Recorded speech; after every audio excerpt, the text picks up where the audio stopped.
আমার নাম সুমি। আজ আমি আমার জীবনের এমন একটি গোপন অধ্যায় তোমাদের সামনে তুলে ধরতে যাচ্ছি যা শুনলে হয়তো তোমরা আমাকে ঘৃণা করবে, অথবা কেউ কেউ হয়তো আমার পরিস্থিতির কথা ভেবে দীর্ঘশ্বাস ফেলবে। একটা সাধারণ মধ্যবিত্ত পরিবারের বউ হয়েও আমি কিভাবে পাপের সাগরে পা দিলাম, সেই গল্পই আজ তোমাদের শোনাব। গল্পটি শুরু করার আগে তোমাদের কাছে একটা অনুরোধ।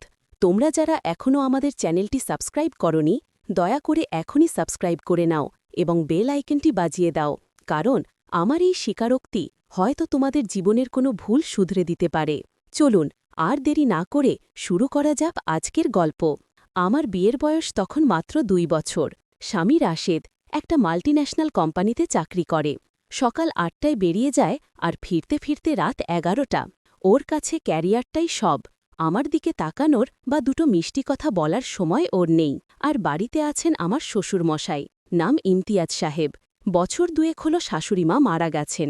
মানুষটা এমনিতে বেশ গম্ভীর, কিন্তু শাশুড়ি মারা যাওয়ার পর থেকে বড্ড একা হয়ে পড়েছিলেন। রাশেদ তো কাজের চাপে বাবার খোঁজও ঠিকমতো নিতে পারত না। তাই এই বিশাল বাড়িতে শ্বশুরমশাইয়ের দেখাশোনা, ওষুধপত্র দেওয়া সব দায়িত্ব ছিল আমার কাঁধেই। ইমতিয়াজ সাহেবের বয়স 55-র কোঠায় হলেও শরীরটা বেশ শক্তপোক্ত। রিটায়ার্ড আর্মি পার্সন, তাই নিয়মিত ব্যায়াম আর নিয়ম মেনে চলায় তাকে বয়সের তুলনায় অনেক কম বয়সী দেখায়। প্রথম প্রথম আমাদের সম্পর্কটা ছিল শুধুই দায়িত্ব আর শ্রদ্ধার, কিন্তু বিপদ যে কখন কোন দিক দিয়ে আসে তা বোঝা বড় দায়। ঘটনাটা ঘটেছিল গত বর্ষায়। রাশেদ 3 দিনের জন্য অফিস ট্যুরে চিটাগং গিয়েছিল। বাড়িতে আমি আর বাবা, শ্বশুরমশাই একা। বাইরে তখন অঝোর ধারায় বৃষ্টি হচ্ছে। কারেন্ট চলে গেছে সন্ধ্যা থেকেই। মোমবাতির আলোয় আমি রাতের খাবার রেডি করছিলাম। বাবা ড্রয়িং রুমে ইজি চেয়ারে বসে জানলার দিকে তাকিয়েছিলেন। আমি খাবার টেবিলে সাজিয়ে বাবাকে ডাকতে গেলাম। বাবা, খাবার দিয়েছি, আসুন খেয়ে নিন। বাবা আমার দিকে তাকালেন। মোমবাতির আবছা আলোয় তার চোখের দৃষ্টিটা কেমন যেন ঘোলাটে মনে হল। তিনি বললেন, সুমিমা, আজ শরীরটা ভালো লাগছে না, পিঠটা খুব ব্যথা করছে, তুমি খেয়ে নাও, আমি পরে খাব। আমি জোরাজোরি করলাম না, কিন্তু মনে মনে চিন্তায় পড়ে গেলাম। খেয়ে দিয়ে আমি নিজের ঘরে চলে গেলাম, কিন্তু ঘুম আসছিল না। বাইরে বৃষ্টির শব্দ আর বিদ্যুতের গর্জন। রাত তখন প্রায় 1টা। হঠাৎ মনে হল বাবার ঘর থেকে কোনো গোঙানির শব্দ আসছে। আমি ভয় পেয়ে গেলাম। এক ছুটে বাবার ঘরের সামনে গিয়ে দেখি দরজাটা আধ খোলা। বাবা, শরীর খারাপ লাগছে? আমি দরজায় টোকা দিয়ে বললাম। ভেতর থেকে বাবার কাতর গলার আওয়াজ এলো, সুমি, একটু জল দেবে মা? আমি দ্রুত জগ থেকে জল গ্লাসে ঢেলে ওনার খাটের কাছে গেলাম। ঘরের ভেতরটাও অন্ধকার, শুধু জানলার বাইরে থেকে আসা স্ট্রিট লাইটের সামান্য আলোয় দেখলাম বাবা খালি গায়ে শুয়ে আছেন, ঘামে শরীর ভিজে আছে। আমি গ্লাসটা এগিয়ে দিয়ে ওনাকে ধরে তুলে বসালাম। উনি জল খেলেন, কিন্তু ওনার হাত কাঁপছিল। আপনার কি খুব কষ্ট হচ্ছে বাবা? আমি কি বাম লাগিয়ে দেব? আমি উদ্বিগ্ন হয়ে জিজ্ঞাসা করলাম। বাবা আমার হাতের ওপর নিজের হাতটা রাখলেন। ওনার হাতের তালুটা খুব গরম ছিল। আমার দিকে তাকিয়ে বললেন, রাশেদ তো নেই, তোমাকে কষ্ট দিচ্ছি মা, পিঠের ব্যথাটা আজ বড্ড ভোগাচ্ছে। আমি বললাম, ছি বাবা, কষ্ট কিসের, আপনি শুয়ে পড়ুন, আমি মালিশ করে দিচ্ছি। আমি ড্রয়ার থেকে ব্যথানাশক মলমটা বের করলাম। বাবা উপুর হয়ে শুয়ে পড়লেন। আমি খাটের পাশে বসে ওনার চওড়া পিঠে মলম লাগাতে শুরু করলাম। আমার হাত ওনার পিঠে স্পর্শ করতেই উনি কেমন যেন শিউরে উঠলেন। আমি ভাবলাম ব্যথার কারণে হয়তো এমন হচ্ছে, কিন্তু কিছুক্ষণ মালিশ করার পর আমি খেয়াল করলাম ওনার শ্বাস-প্রশ্বাস ভারী হয়ে আসছে। বাইরে তখনও তুমুল বৃষ্টি। ঘরের পরিবেশটা কেমন যেন ভারী হয়ে উঠছিল। আমি যখন ওনার কোমরের দিকে মালিশ করছিলাম, তখন হঠাৎ উনি আমার হাতটা খপ করে ধরে ফেললেন। আমি চমকে উঠলাম। বাবা, উনি ঘুরে আমার দিকে তাকালেন। সেই দৃষ্টিতে আমি আর সেই গম্ভীর শ্বশুরমশাইকে দেখতে পেলাম না। সেখানে ছিল এক তৃষ্ণার্ত পুরুষের চাহনি। আমার বুকের ভেতরটা ধড়াস করে উঠল। সরে আসার চেষ্টা করলাম, কিন্তু উনি আমার হাত ছাড়লেন না, বরং এক ঝটকায় আমাকে নিজের কাছে টেনে নিলেন। সুমি, আমি আর পারছি না, এই একাকিত্ব আমাকে শেষ করে দিচ্ছে। বাবার গলা কাঁপছিল। আমি আমতা আমতা করে বললাম, বাবা, এসব কি বলছেন? ছাড়ুন আমাকে। রাশেদ জানলে? রাশেদ জানবে না। উনি আমার আরেকটা হাত নিজের বুকে চেপে ধরলেন।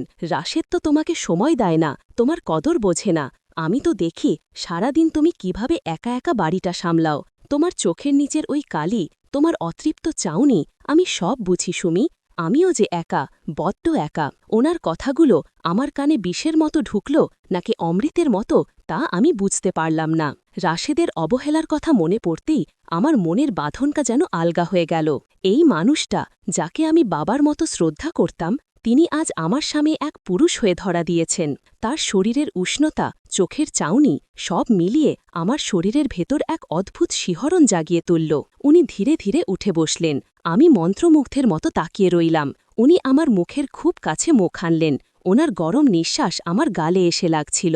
সুমি, আজ রাতে আমরা কেউ শ্বশুর বৌমা নই। আজ আমরা শুধুই দুজন একাকী মানুষ। এই বলে উনি আমার ঠোঁটের দিকে তাকালেন। আমার বিবেক আমাকে বারণ করছিল, পালা সুমি, পালা এখান থেকে। কিন্তু আমার শরীর, আমার অবদমিত আকাঙ্ক্ষা আমাকে নড়তে দিল না। উনি যখন আলতো করে আমার ঘাড়ে হাত রাখলেন, আমার সমস্ত শরীর কেঁপে উঠল। ওনার শরীরের দিকে তাকিয়ে থাকার সময় আমার শরীরে কি যেন এক উত্তেজনার সৃষ্টি হল।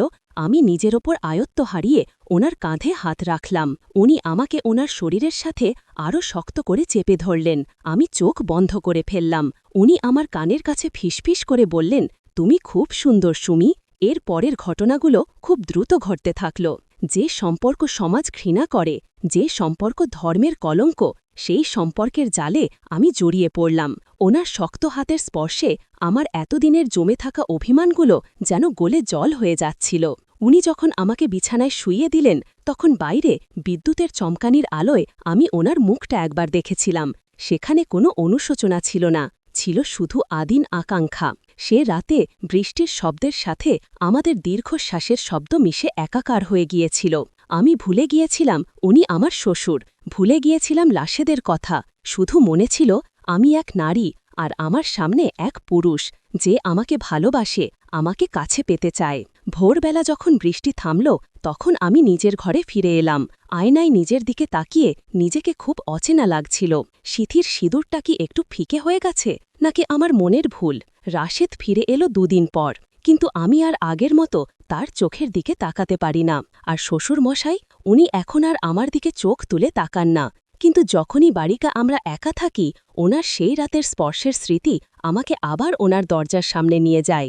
এ এক এমন নেশা, যা থেকে আমি বেরোতে পারছি না, আবার তলিয়ে যেতেও ভয় পাচ্ছি। বন্ধুরা, এই ছিল আমার জীবনের কালো অধ্যায়।